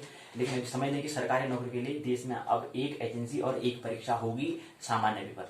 दूसरा जो हम कह रहे हैं कि यहाँ पर अभी तक क्या हो रहा था कि NTA NET UGC जो पहला प्रश्न पत्र हम कह रहे थे कि क्या हम शोध और शिक्षण और शोध अभियोग्यता जो प्रश्न पत्र पहले भी हम जो चर्चा कर रहे हैं, वो अब एक बाद में फिर न रहेगा, एक नहीं रहेगा, फिर पूरी एक सभी का एक हो जाएगा। फिर ये जो अभी हम जनरल पेपर यहाँ पे जो NTA NET UGC जो 2024 की जो हम तैयारी कर रहे हैं, ये फिर क्या हो जाएगी, ये फिर संस्था नहीं रहेगी, फिर अलग संस्था आ जाएगी जो सभी के लिए एक समान पेपर करेगी। एक परीक्षा, एक एजेंसी, एक परीक्षा होगी पहले पेपर के लिए। दूसरे पेपर के लिए तो यही क्रम चलता रहेगा, जिसमें NTA NET UGC जो है 2024 में हम उसकी तैयारी की हम बात कर रहे हैं। तो NTA NET UGC के करीब क्या है, दूसरे पेपर में करीब 100 विषयों पर चर्चा होती है। हमने देखा था कि 94 विषयों पर यहाँ पे क्या होती परीक्षा कराई थी, जिसमें 11 लाख करीब लोगों ने आवेदन किया था। 8 लाख लोग वहाँ पर परीक्षा देने गए थे, और केवल उसमें 55,000 के करीब लोग क्या हुए सफल हो पाए थे, जिसमें 3,000 लोग केवल क्या है, करीब 3,000 करीब या 4,000 करीब लोग क्या हुए शोध के क्षेत्र में, रिसर्च के क्षेत्र में सफल हो पाए थे। तो ऐसे यहाँ पर क्या हो जाएगी, फिर वो विषय जो होगा, जो अपना विषय है वो तो चलता रहेगा, और जहाँ पर जो सामान्य पेपर, जो जनरल पेपर है, उसका होगा सभी के लिए समान होगा। वो सभी के लिए, चाहे कोई भी फील्ड हो, चाहे कोई भी स्ट्रीम हो, कोई भी फील्ड हो, चाहे वो विज्ञान का हो, संस्कृत का हो या कोई अलग अलग फील्ड में, डॉक्टर के, चिकित्सा के क्षेत्र में हो या सेना के क्षेत्र में हो या इंजीनियरिंग के क्षेत्र में हो, इसके लिए सभी के लिए क्या होगा, सामान्य पेपर एक ही होगा। तो ये कब तक लागू होगा, ये ध्यान देना होगा। साल में 2 बार परीक्षा होंगी, हर जिले में केंद्र बनेंगे, ये भी एक नियम बन रहा है। तो राष्ट्रीय भर्ती एजेंसी कैबिनेट ने मंजूरी दे दी है। तो एक एजेंसी एक परीक्षा, एक अच्छा नियम पहल की है, अच्छी योजना है ये हमारे लिए, क्योंकि एक ही परीक्षा होनी चाहिए तो ठीक रहेगा। चाहे कोई भी शिक्षा में शिक्षक बनना है या शोध के क्षेत्र में आना है, सभी के लिए एक परीक्षा, एक एजेंसी ही एक परीक्षा कराएगी, जो सामान्य पेपर वाला जो है उसकी बात हम कर रहे हैं। तो साल में 2 बार परीक्षा होंगी, जैसे भी नेट का 2 बार होता है साल में, ऐसे ही क्या होगा, जो एनटीए कराएगी वो भी साल में 2 बार परीक्षा कराएगी, जो नई आ रही व्यवस्था। उसके बाद एक सूचना और है कि सरकारी निजी स्कूलों में एक नियम, फीस में लगेगी लगाम। शोध करने वाले छात्रों के लिए अब 4 साल की डिग्री पाठ्यक्रम होगा, ये समझे। शोध करने वाले छात्रों के लिए अब 4 साल की डिग्री पाठ्यक्रम, एमफिल पाठ्यक्रम खत्म, 4 साल के कोर्स के बाद पीएचडी में प्रवेश। गुणवत्ता सुधारने के लिए नेशनल रिसर्च फाउंडेशन की स्थापना होगी। नई दिल्ली, जो छात्र शोध के क्षेत्र में जाना चाहते हैं उनके लिए 4 साल का डिग्री प्रोग्राम होगा। ऐसे छात्र 1 साल के परास्नातक पीजी के साथ 4 साल के डिग्री प्रोग्राम के बाद सीधे पीएचडी या डीफिल, डॉक्टर ऑफ फिलोसफी और डीफिल डॉक्टर ऑफ फिलोसफी में प्रवेश ले सकेंगे। एमफिल पाठ्यक्रम खत्म कर दिया गया है। जो स्नातक के बाद नौकरी करना चाहते हैं उनकी पढ़ाई 3 साल में ही पूरी हो जाएगी। शोध को बढ़ावा देने और गुणवत्ता में सुधार के लिए नेशनल रिसर्च फाउंडेशन की क्या होगी, स्थापना होगी। इसका उद्देश्य उच्च शिक्षण संस्थानों में शोध संस्कृति को सक्षम बनाना होगा। बीच में डिग्री कोर्स छोड़ने पर ड्रॉप आउट नहीं होगा। पहली बार डिग्री कोर्स में मल्टीपल एंट्री और एग्जिट सिस्टम लागू होगा। अब नई व्यवस्था के तहत स्नातक की पढ़ाई 3 से 4 साल की होगी। 3 वर्ष डिग्री प्रोग्राम, 1 साल का पूरा करने पर प्रमाण पत्र, 2 साल का पढ़ाई करने पर डिप्लोमा, 3 साल का पूरा करने पर डिग्री मिलेगी। जबकि चौथे वर्ष डिग्री प्रोग्राम बहुविषय होगा, स्नातक कार्यक्रम होगा, और जिसको हम क्या कहेंगे, ऑनर्स हमको कहते हैं। वो क्या हो जाएगा, ऑनर्स से कहलाएगा, अर्थात 4 साल का हो जाएगा। तो आपसे क्या हो जाएगा, नई शिक्षा नीति, न्यू एजुकेशन पॉलिसी के हिसाब से क्या हो जाएगा, नई शिक्षा व्यवस्था के हिसाब से, नई शिक्षा नीति के हिसाब में क्या हो जाएगा, जो स्नातक जो 3 वर्ष का होगा वो 3 से 4 वर्ष का होगा। 3 वर्ष का तो है ही, लेकिन अब 4 वर्ष की भी क्या है व्यवस्था कर दी गई है। अगर कोई शोध के क्षेत्र में अगर छात्र जाना चाहता है तो उसके लिए 4 साल का डिग्री पाठ्यक्रम भी है, ये हमें ध्यान देना है। दुनिया के टॉप संस्थानों के बीच कैंपस होंगे, ये बताने का प्रयास। नई तकनीकी शिक्षण संस्थानों में कला और मानविकी की पढ़ाई होनी चाहिए। कला की और मानविकी की होनी चाहिए, मानविकी की पढ़ाई होनी चाहिए। जैसे हमारे कह रहे हैं कि मानविकी विद्याशाखा उत्तराखंड मुक्त विश्वविद्यालय ने 14 विद्याशाखा के अंतर्गत हमारा जो ज्योतिष विषय और संस्कृत विषय जो है वो मानविकी विद्याशाखा के अंतर्गत रखा गया है। और फिर कला और मानविकी दोनों को क्या करना है, बढ़ावा देना है, ये हमें समझना चाहिए। तो 2030 तक प्ले स्कूल का एक पाठ्यक्रम बन जाएगा। ये हमें देगा 3, 5, 8वीं में होगी मुक्त शिक्षा। 3, 5, 8वीं में क्या होगी, मुक्त शिक्षा होगी। खेल में पढ़कर खुद को गढ़ेंगे बच्चे, ये समझाने का प्रयास। वो तो क्या है कि न्यू एजुकेशन पॉलिसी जो है उस पर हम विचार हमें करना चाहिए, उसको और देखना चाहिए। तो जो व्यवस्था है वो उचित है, ठीक है। उसमें कुछ में और जैसे प्रकृति निरंतर परिवर्तनशील है, तो इसमें परिवर्तन किया तो अच्छी बात है, अच्छी सूचना है, अच्छी खबर है। इसी के बाद आता है कि ईमेल। जॉब के सिलसिले में ईमेल भेजने के दौरान अधिकतर लोग सब्जेक्ट लिखना जरूरी नहीं समझते हैं। ऐसा करना आपकी तरक्की में रुकावट डाल सकता है। करियर की रेल में महत्वपूर्ण है ईमेल। तकनीकी प्रौद्योगिकी के इस दौर में कई सारे मैसेजिंग एप्स आ गए हैं। अब तो वीडियो कॉलिंग भी आम बात हो गई है। इतने बदलावों के बीच सबसे पहले विकसित हुई ईमेल टेक्नोलॉजी, इलेक्ट्रॉनिक मेल तकनीकी प्रौद्योगिकी ने आज भी पूरी दुनिया में अपना अहम स्थान बरकरार रखा है। डिजिटल हो रही दुनिया में हर छोटे मोटे काम के लिए ईमेल बेहद महत्वपूर्ण है। ऐसे समय में कई लोग बड़े बड़े सॉफ्टवेयर्स का उपयोग करना तो जानते हैं, मगर ईमेल भेजने में गलती कर देते हैं। यूं कहें कि उन्हें ईमेल, इलेक्ट्रॉनिक्स मेल जो हम भेज रहे हैं इलेक्ट्रॉनिक के माध्यम से, मतलब हम जो अपनी सूचना का, अपनी बात को पहुंचाना चाहते हैं, मेल करना चाहते हैं, मिलाना चाहते हैं, उस पर हम गलती करते हैं। तो यूं कहें कि हमें ईमेल करने का सही तरीका नहीं मालूम है। आज के समय में जॉब ढूंढनी हो या किसी और काम के लिए सबसे पहले मेल करना होता है। तो अधिकतर लोग मेल भेजने के दौरान सब्जेक्ट लिखना भूल जाते हैं। ऐसा करने से बचना हमें चाहिए। अधिक लंबे मेल लिखना, अभिवादन न करना आदि गलतियां आपकी तरक्की में बाधा डाल सकती हैं। प्रोफेशनल तरीका अपनाएं। सामने वाला सबसे पहले आपको नहीं आपके मेल को देखता है, वही वही आपका इम्प्रेशन बन सकता है। मेल करने से पहले इसके प्रोफेशनल तरीके के बारे में जान लेना बेहद आवश्यक है। लोगों द्वारा भेजी गई ईमेल में कोई बड़ी गलती नहीं होती, परंतु ऐसी छोटी छोटी गलतियां ही आपके इम्प्रेशन, अपने प्रभाव को, आपके व्यक्तित्व को कम कर सकती है। समय पर ही भेजें ईमेल। जब भी किसी को ईमेल करें तो मेल की सब्जेक्ट लाइन पर खास ध्यान देना चाहिए। सब्जेक्ट लाइन को देखकर ही यह पता चलता है कि यह मेल किस लिए भेजी गई है। ऐसे में सब्जेक्ट में कहीं भी भ्रामक या गलत फहमी पैदा करने वाली लाइन न लिखें। मेल भेजने का टाइम भी महत्वपूर्ण होता है। रात में ऑफिशियल मेल न भेजें। सुबह 10 बजे से लेकर के शाम 5 बजे तक। जो हमारे सरकारी जो विद्यालय, महाविद्यालय, विश्वविद्यालय का जो समय होता है वो होता है 10 बजे से लेकर के शाम को 5 बजे तक का ये समय होता है। तो इस समय में हमें भेजना चाहिए। 10 से 11, 11 से 12, 12 से 1, 1 से 2, 2 से 3, 3 से 4, 4 से 5। ये क्या है, 7 घंटे के वक्त में हमें क्या करना है, मेल भेजना है। इसी समय में हमें क्या है, मेल भेजना चाहिए 10 बजे से लेकर के शाम 5 बजे तक। तो 5, 2, 7, 7 घंटे का वक्त होता है। तो 7 घंटे के वक्त में हमें भेजना चाहिए। और जो हमारी औपचारिक शिक्षा है वहां पर औपचारिक शिक्षा का समय ये है।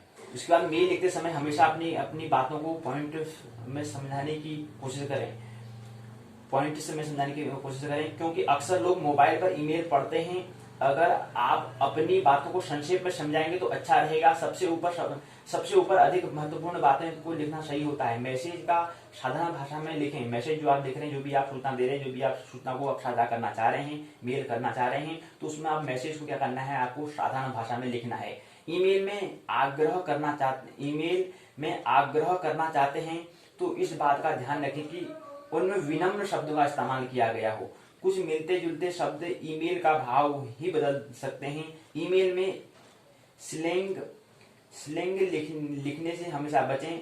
अगर आपको लगता है कि किसी बात का जवाब जल्दी मिलने से आपको आगे काम करने में आसानी होगी तो उसे हाईलाइट हमें कर देना है। तो ऑफिशियल मेल सुबह 10 बजे से भेज करके शाम 5 बजे तक के बीच में हमें भेजना चाहिए। जो 7 घंटे का वक्त है, इस वक्त में ये क्या है, ऑफिशियल तथा औपचारिकता जो समय है, इस पर हमें विशेष ध्यान देना चाहिए। इसी समय हमें क्या करना है, ईमेल भेजना है।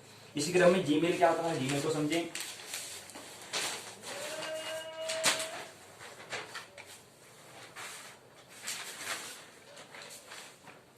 जीमेल को थोड़ा और जानें। बॉस को प्रेजेंटेशन मेल करनी हो या सहकर्मी को असाइनमेंट भेजना हो, जीमेल का इस्तेमाल हम सभी करते हैं। लेकिन कुछ शॉर्टकट्स के बारे में जान लें तो आपको सुविधा होगी। आप अपने मेल को सुरक्षित भी रख पाएंगे। दफ्तर या बिजनेस, हर जगह जीमेल को काम में लिया जा रहा है। चाहे फिर किसी को ऑफिशियल मैसेज भेजना हो या फिर किसी तरह के कागजात भेजने हो। इन सबके अलावा जीमेल अकाउंट हमारे सभी रिकॉर्ड्स को सुरक्षित रखने के लिए काम में आता है। जीमेल के इतने अधिक उपयोग के बावजूद अब भी हमें जीमेल का ज्यादा जानकारी हमें नहीं है। ऐसे में अगर आपको जीमेल की शॉर्टकट पता हो तो आपका काम आसान होगा, जल्दी हो जाएगा। जीमेल में कई सारे शॉर्टकट कीज हैं, ध्यान रखिए। ये शॉर्टकट सिर्फ डेस्कटॉप या लैपटॉप पर ही काम करते हैं। आपके स्मार्टफोन पर, अन्य डिवाइस पर ये काम नहीं करते हैं। उन शॉर्टकट्स को एक्टिवेट करने के लिए आपको जीमेल की सेटिंग में जाकर कीबोर्ड शॉर्टकट्स को ऑन करना पड़ेगा। काम की अधिकता या समय की कमी के कारण हमें जीमेल पर अपने मेल को चेक नहीं कर पाते हैं, जिस कारण कुछ जरूरी मेल छूट जाते हैं। ऐसे में हम सर्च का ऑप्शन ढूंढते हैं, जबकि केवल इस बटन के दबाने से माउस का कर्सर सर्च बार पर आ जाएगा। यह मेल खोजने की शॉर्टकट्स की स्लैश जो है, ऑब्लिक है, जिससे हम कोई जरूरी संदेश आसानी से खोज सकते हैं। और नया मेल टाइप करने के लिए हमें माउस का इस्तेमाल कर कंपोज ऑप्शन पर जाना पड़ता है। कई बार इसमें समय का हमें नुकसान होता है, जबकि इनबॉक्स में जाकर केवल सी बटन को दबाने से नए मेल को कंपोज करने का ऑप्शन खुल जाएगा। इसके साथ ही COMMAND प्लस एंटर दबाने से क्या होता है, बिना माउस से छेड़छाड़ किए भी आप मेल को भेज सकते हैं। जीमेल पर आया कोई भी मेल अगर महत्वपूर्ण हो तो उसको हमेशा सुरक्षित रखने के लिए शॉर्टकट की बराबर का इस्तेमाल करें। इस बटन का इस्तेमाल करने से सिलेक्ट किए हुए मेल सुरक्षित रहेगा और भविष्य में पढ़ने के लिए आसानी से इसको ढूंढा भी जा सकता है। इनबॉक्स में आप मेल को सुरक्षित रखने के अलावा उसका रिप्लाई करने के लिए भी शॉर्टकट की है। आम तौर पर मेल की रिप्लाई करने के लिए हमें मेल के आखिरी में जाकर रिप्लाई के ऑप्शन पर क्लिक करना होता है, जबकि सिर्फ आर बटन को दबाने से आए हुए मेल का जवाब दिया जा सकता है। इसके साथ ही अगर संदेश का जवाब एक साथ कई लोगों को देना है तो इसके लिए एक शॉर्टकट की तरह इस्तेमाल किया जा सकता है। समय समय पर जीमेल न चेक करने में कुछ मेल छूट जाते हैं, उन मेल्स को देखने के लिए काफी मेहनत करनी पड़ती है। ऐसे में शिफ्ट धन 8 धन यू का कमांड दें, जिससे वो सारे मेल स्क्रीन पर आ जाएंगे जिसे पढ़ा नहीं गया। जीमेल पर आ गए मेल की आवाज को बंद करने के लिए हमें कई सारे ऑप्शन का चयन करना पड़ता है, लेकिन एम का बटन दबाने से आवाज बंद हो जाएगी, जिससे आसपास के लोग डिस्टर्ब उनको नहीं होगा, व्यवधान उनको नहीं पहुंचेगा, उन्हें दिक्कतों का सामना नहीं करना पड़ेगा। किसी अन्य व्यक्ति से प्राप्त मेल को दूसरे व्यक्ति तक पहुंचाने के लिए हमें फॉरवर्ड के ऑप्शन पर जाना होता है, जबकि सिर्फ एफ बटन को दबाने से जिससे संदेश आसानी से आगे मेल को फॉरवर्ड कर पाएंगे। वही अगर आप एक ही समय में सिर्फ एक को नहीं काफी लोगों को अगर मेल रिप्लाई करना चाहते हैं तो शॉर्टकट की आर का इस्तेमाल करके इसके जरिए आप ओरिजिनल मेल में मौजूद सभी मेल आईडी पर जो मेल आईडी पर वो मेल क्या हो जाएगा, पहुंच जाएगा। जीमेल के अलावा गूगल की जीमेल से जुड़ी अन्य सुविधाएं भी हैं, जिसके इस्तेमाल से आपका समय और मेहनत बच सकता है। आप अपने फोन को बदलते हैं तो आपको अपने सारे कॉन्टेक्ट्स संपर्कों जो है इसमें को भी दूसरे फोन पर कॉपी करना होता है। इस झंझट से बचने के लिए आप अपने कॉन्टेक्ट्स जो हमारे संपर्क वाले हैं गूगल ड्राइव पर सेव कर सकते हैं, जो कि आपके जीमेल से सिंक होती है। बस आपको उस डिवाइस पर अपने जीमेल को लॉगिन करना होता है। साथ ही किसी का फोन या ईमेल या डिसेव करने के लिए भी आपके डिवाइस पर जीमेल लॉगिन होना चाहिए। इसके बाद जब भी आप कोई कॉन्टेक्ट सेव करने जाएंगे तो आपको जीमेल के साथ सिंक का ऑप्शन मिल जाएगा। इसके अलावा आप अपनी इमेजेस, वीडियोज और अन्य जरूरी फाइलों को भी गूगल ड्राइव पर सेव कर सकते हैं। यह भी आपके जीमेल के साथ सिंक होती है। आपके सारे मेल्स गूगल ड्राइव पर ही सेव रहते हैं। गूगल ड्राइव पर फ्री में आपको अपना डाटा सेव करके 15 GB तक का स्पेस मिलता है। यह भी आपके सारे मेल गूगल ड्राइव पर ही सेव रहते हैं। गूगल ड्राइव पर फ्री में आपको अपना डाटा सेव करने के लिए 15 GB तक का स्पेस मिलता है, जिससे इससे ज्यादा स्पेस के लिए आपको कुछ पैसे चुकाने पड़ सकते हैं। इसके अलावा जीमेल पर गूगल अल्टर के जरिए अपने चुने हुए टॉपिक्स के अपडेट और खबरें आपको जीमेल पर मेल के जरिए मिलते हैं। गूगल हैंग आउट भी तेजी से पॉपुलर हो रहा है। दरअसल यह चैटिंग प्लेटफॉर्म है जहां आप अकेले या ग्रुप में भी चैट कर सकते हैं। ये कुछ बातें हैं। जीमेल के साथ अपने कॉन्टेक्ट्स करें सिंक। गूगल ड्राइव पर फोटो और वीडियोज कर सकते हैं सेव, और जिसमें 15 GB की क्या मिलती है, स्पेस में मिलता है, जगह में मिलती है। सेव करने के लिए हमें क्या मिलता है, गूगल ड्राइव पर फ्री में आपको डाटा सेव करने के लिए 15 GB तक का स्पेस आपको मिलता है। 15 GB तक आप वहां पर उतना जगह आपको मिलती है, उतना में आप अपना फोटो, अपना वीडियो को रख सकते हैं। गूगल अलर्ट से हमेशा रहें अपडेट। जो गूगल अलर्ट है हमेशा अपडेट रहना है। तो जीमेल को थोड़ा और हमें जानना है, ये हमें समझनी है। तो टेक्नोलॉजी की यहाँ पर बात कर रहे हैं, तो इसलिए यहाँ पर कुछ सूचनाएं होती हैं, ये हमें स्मरण रहेंगी। तो एक आनंद महोत्सव टेक्नोलॉजी का साथ, तकनीकी प्रौद्योगिकी का साथ देते हुए बेहतर जीवन की ओर हम यात्रा कर सकते हैं। नौकरी @इंटरनेट की आवश्यकता होती है, इसमें हम थोड़ा समझने का प्रयास यहाँ पर करेंगे।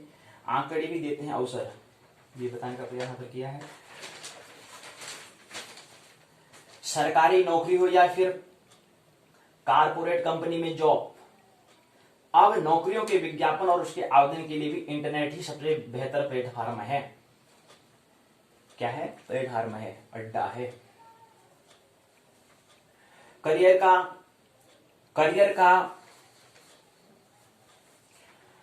का ऐसा कोई भी क्षेत्र नहीं जो इंटरनेट के प्रभाव से अछूता रह गया हो। इंटरनेट के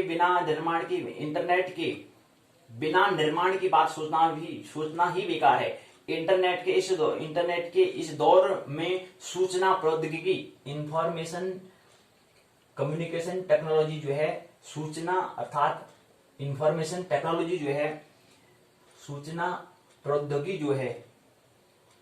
सूचना प्रौद्योगिकी ऐसा सशक्त माध्यम बन चुका है जिससे शिक्षा, सूचना, मनोरंजन और व्यापार होने लगे हैं। इंटरनेट से जुड़ी कंप्यूटर पर एक बटन दबाकर मनचाही नौकरी की खोज की जा सकती है। यह ज्ञान का एक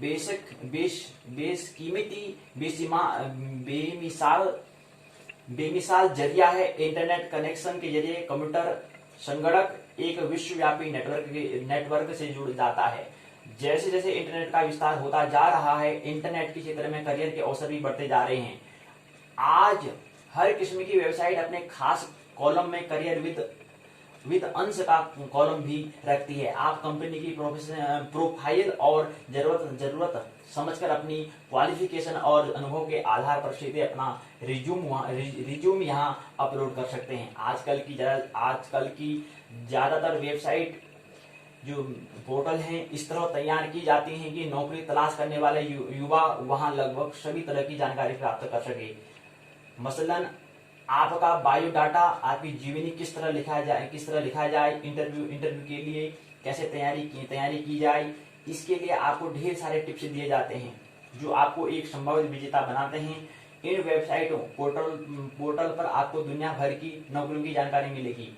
इसमें विदेश जाने के लिए यात्रा संबंधी जरूरी सूचनाओं के अतिरिक्त इमिग्रेशन व विभिन्न देशों के सामाजिक नियम कानून के साथ वहां के रहन सहन की जानकारी मिलती है। अगर कोई प्रतिभागी चयनित हो जाता है और वेबसाइट पोर्टल की तकनीकी परीक्षा में असफल रहता है तो उसे नौकरी के लिए जरूरी तकनीकी अथवा प्रौद्योगिकी जानकारी बढ़ाने की उपयोगी सहायता दी जाती है। नौकरी के लिए टेलीफोन साक्षात्कार देने में भी .com मदद करता है। रोजगार से जुड़ी कुछ वेबसाइट है, उसे हमें समझना है और यहाँ पर कुछ आगे अवसर देते हैं। गणित पसंद है लेकिन इंजीनियरिंग से हट कर दूसरों कुछ अलग करना चाहते हैं तो डेटा साइंस, आंकड़े साइंटिस्ट, वैज्ञानिक एक अच्छा विकल्प है।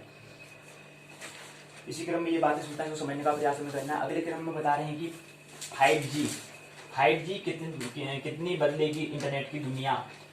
5th जनरेशन जो है वो आने वाला है, तो कैसे कितना समय बदल जाएगा इसको समझने का प्रयास किया है। 1G से 5G का सफर। 1G मोबाइल नेटवर्क में G का आशय मतलब होता है। G का मतलब क्या होता है? G हम GB कहते हैं, 4G 5G कह रहे हैं, तो G का मतलब क्या होता है पता है? नहीं पता होगा। कहां से पता होगा? प्रश्न नहीं किया है तो पता कहां से होगा? तो पता G का मतलब क्या होता है? G का मतलब होता है जनरेशन, मतलब होता है पीढ़ी। तो पहली जनरेशन, पहली पीढ़ी, दूसरी पीढ़ी, तीसरी पीढ़ी, चौथी पीढ़ी वर्तमान में चल रही है, आने वाले 5वीं पीढ़ी आने वाली है। तो ये बार क्या था? पहले G में क्या था? पहले G में सबसे पहले वर्ष 1979 में 1G क्या है तकनीक का उपयोग किया गया था। कभी प्रश्न पूछा जा सकता है कि 5G 4G आप कहते हैं फर्स्ट जनरेशन। पहले G का मतलब क्या होता है? जनरेशन होता है, पीढ़ी होता है। तो पहली पीढ़ी कब प्रारंभ हुई, तो पहली पीढ़ी कब अस्तित्व में आई? तो सबसे पहले वर्ष 1979 में 1G तकनीकी का उपयोग किया जाता था।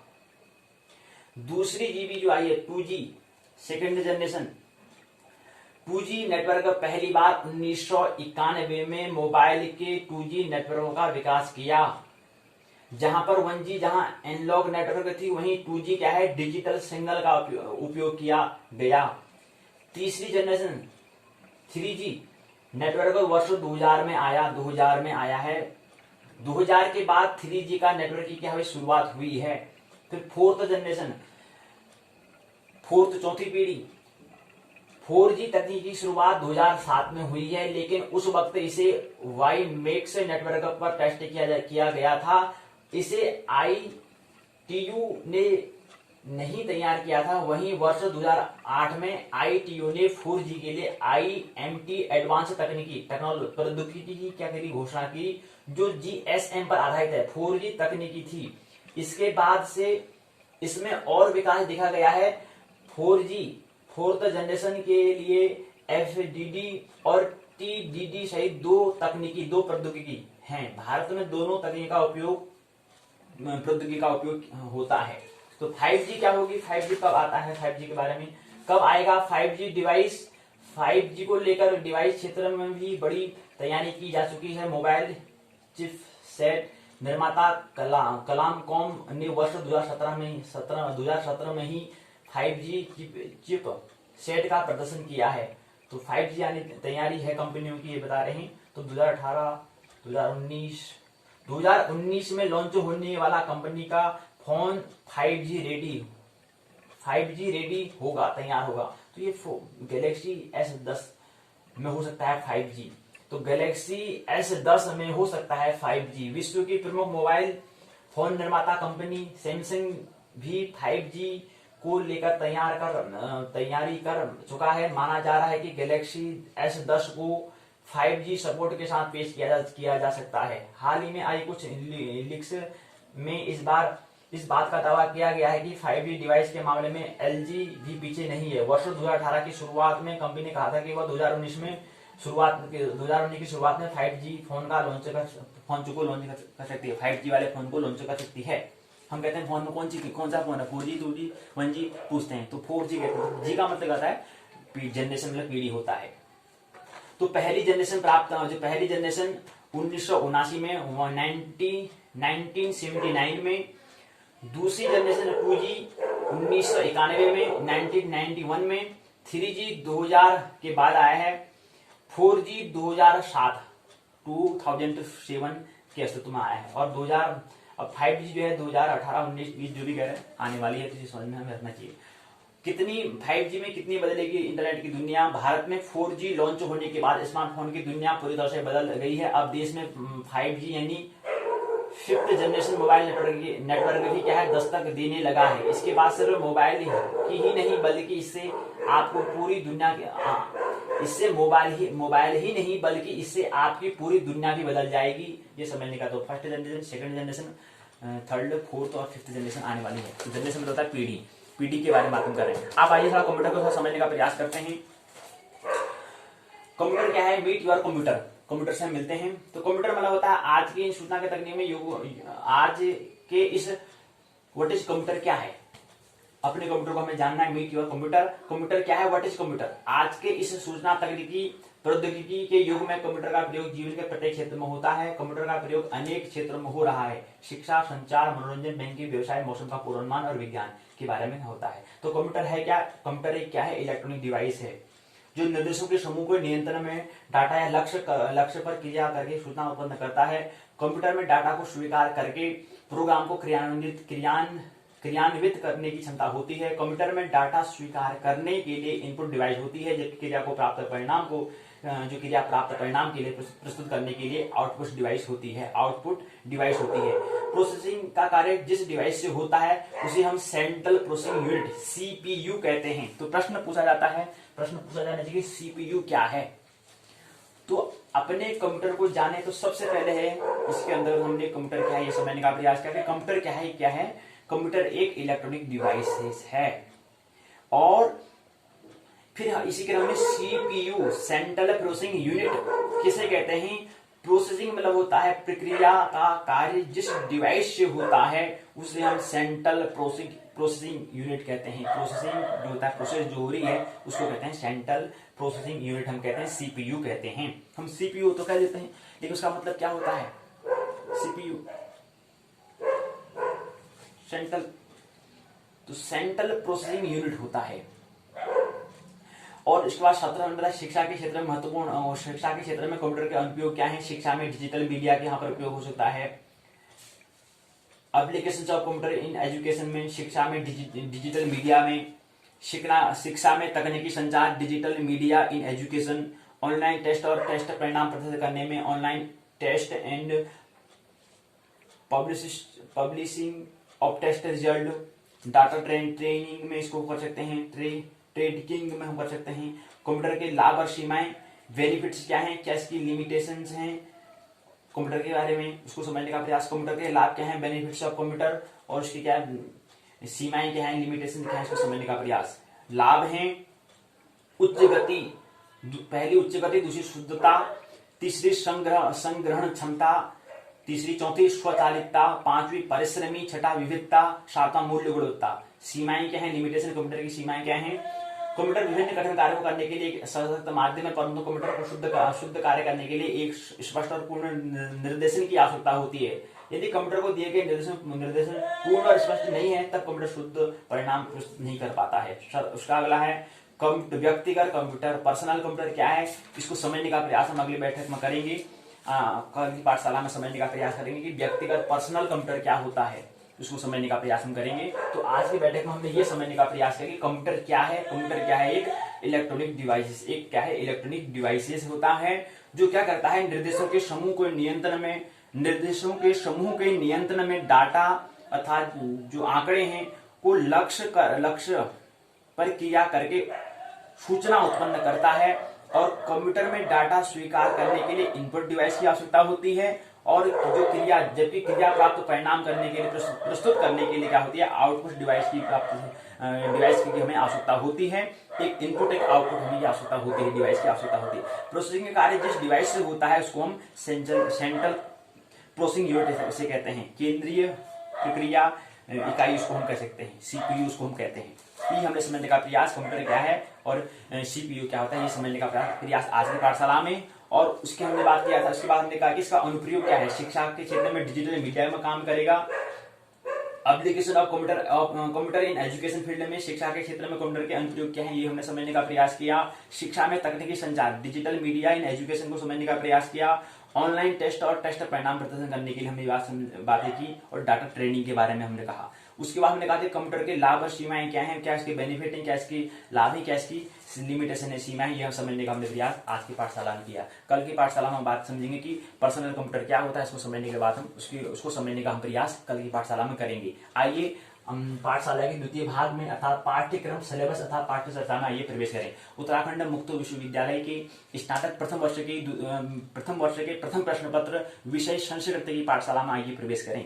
तो सबसे पहले क्या है यहाँ पर जो उसको उत्तराखंड मुक्त विश्वविद्यालय व्यक्त करता है उसको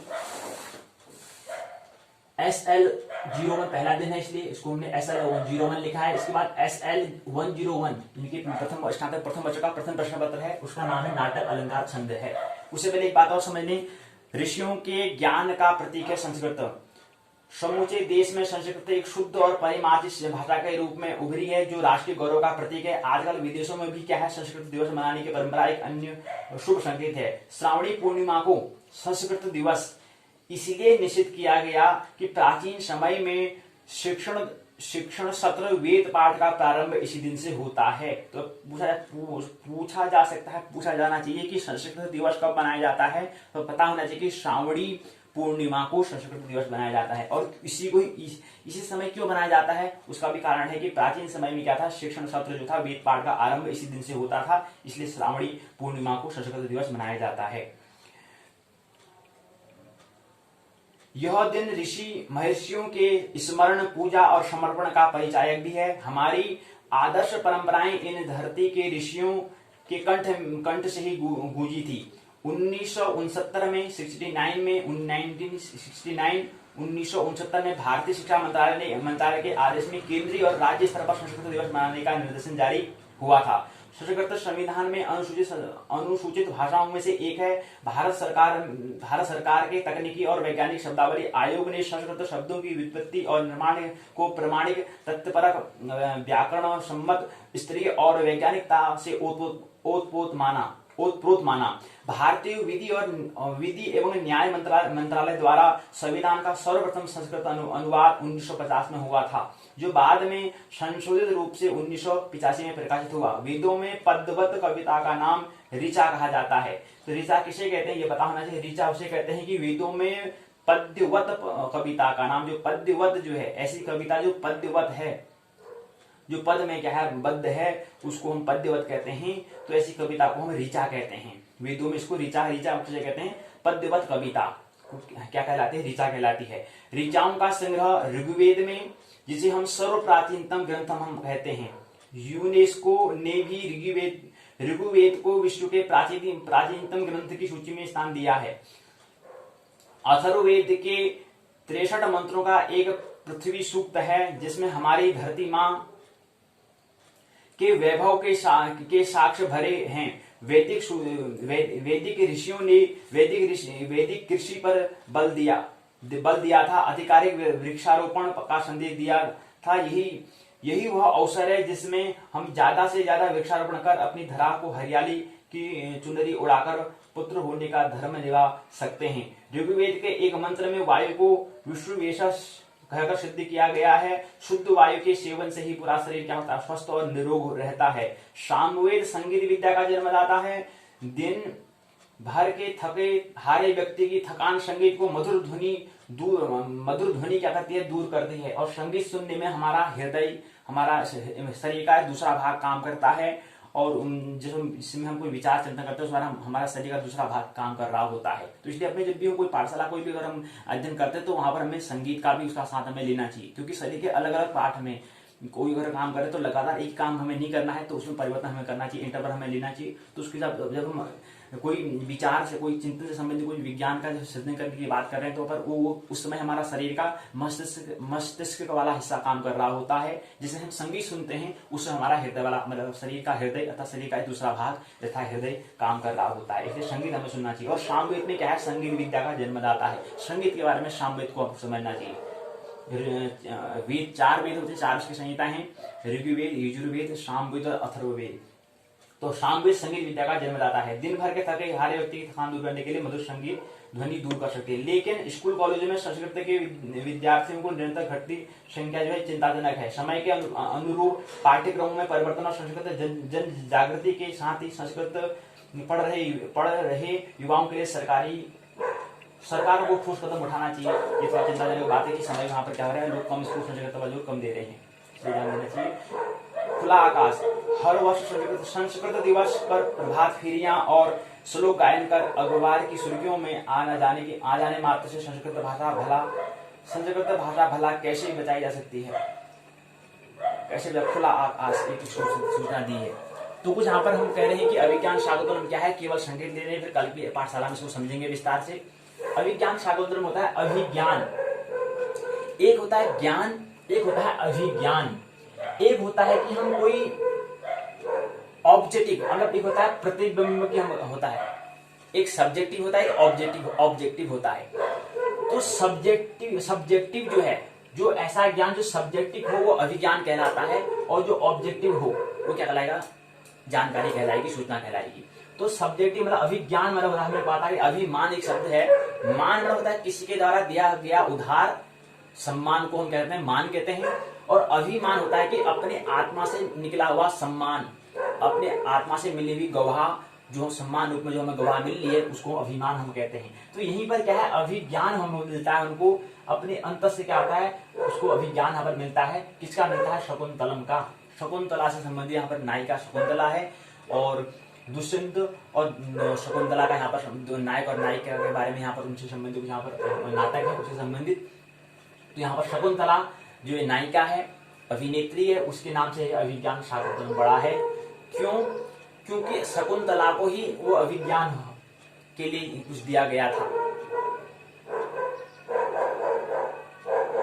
लेकिन वो क्या होता है? उसका विस्मरण हो जाता है। कैसे उसको स्मरण आई? इसलिए यहाँ पर जब उसको स्मरण आ जाता है तो इसमें इसको अभिज्ञान शाकुंतलम क्या है नाटक का नाम दिया। क्या दिया इसको समझने के लिए हमें कालिदास को समझना होगा। वो कल की बैठक में कालिदास को समझने का प्रयास करेंगे। और आज से थोड़ा हमें क्या हृदय पूर्ण हमें होना होगा। अभी तक हम थोड़ा मस्तिष्क पर ब्रह्मांड के बारे में बात कर रहे थे, थोड़ा हम यहाँ पर विज्ञान की हमने ब्रह्मांड की अर्थात हमने यहाँ पर प्रकृति की बात की। अब थोड़ा हृदय की जगत में आना है, तो यहाँ पर थोड़ा हमें काव्य का थोड़ा हृदय का थोड़ा प्रेम का हमें आवश्यकता होगी। तो प्रेम पूर्ण हृदय पूर्ण अगर हम करेंगे, ज्यादा विचार पर जोर देते हुए हृदय पूर्ण अगर रहेंगे, तो वहाँ पर भावपूर्ण अगर रहेंगे तो ये बात हमें समझ में आने वाली है, नहीं तो ये भी बात समझ में नहीं आएगी। अर्थात कालिदास को अगर हमें समझना है तो कालिदास के लिए काव्य को समझना है के लिए हमें हृदय पूर्ण होना होगा। पहले तैयारी हमारी ये होनी चाहिए। तो ये बातें हमें बता दी है। बाकी प्रसारण क्या हो रहा है बिजली स्वाध्याय यूट्यूब पर और भूमि ज्योति पाठशाला पर है। ये बहुत सारे ढेर सारे बातें हैं। कुछ संगीत वहां से हमें लेने हैं, कुछ हमें स्मरण आ जाए, और हमें जीवन कैसे नाटक कैसे अभिनय बनना है ये महत्वपूर्ण है। कृष्ण राम की जो खेल करते हैं उसको हम खेल न करके लीला कहते हैं। तो लीला पर विशेष ध्यान देना है, एक अभिनय हमें करना है। और एक हमको मंच मिला हुआ है, एक हमारा एक स्टेट हमें शरीर हमको मिल चुका है, एक तन हमें मिला है। इस तन के माध्यम से हम क्या करेंगे, अभिनय करेंगे। बाकी तो हमें क्या करना है, बाकी हमारा क्रम क्या है, विचारहीन से विचारशील, विचारशील निर्विचार में पहुंचना होता है। पूरी बातों में हमें क्या हो, ये पूरी जो हम चर्चाएं कर रहे हैं अंततः हम कैसे मौन हो, कैसे हम निर्विचार में, कैसे हमारे मन के जो प्रश्न पूरे गिर जाए, कैसे प्रश्नों का मन पहले प्रश्न मन क्या करे, पहले विचारहीन है विचारशील बने, और कैसे निर्विचार अर्थात सभी प्रश्नों का गिर जाना ही क्या है, समाधिस्थ कहलाता है, समाधि कहलाती है।